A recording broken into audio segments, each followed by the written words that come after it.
Hey, when needing a blood and bone marrow transplant, doctors try and identify a donor, and the first place they look is to a sibling. However, as Mary Nichols tells us in tonight's Check Your Health report, if someone doesn't have a perfectly matched donor, there are some other options.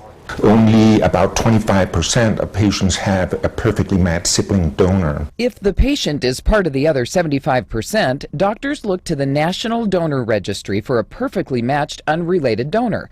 And while Dr. Finbo Peterson says this is an option for many, it takes several months until a potential donor is found. Many patients have a blood cancer that just can't wait 3 months before they can be transplanted because the disease will recur and kill them before that time. This was the case for David Young, who suffered from acute myeloid leukemia. And I just thought I had an immediate death sentence. David didn't have a perfectly matched family member, and the donor registry wasn't an option. The way his leukemia behaved, he would have died before we could find an unrelated donor for him. Thankfully, there was another option. We call that haploidentical technology.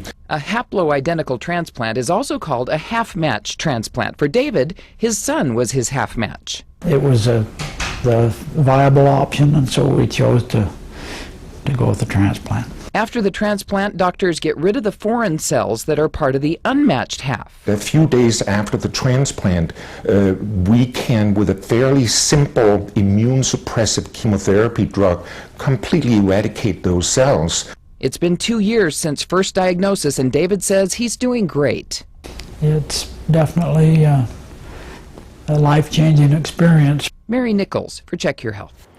Well, Dr. Peterson says at a minimum, the outcomes of the half-match transplants are as good as matched sibling and unrelated donor transplants. In some cases, possibly even better.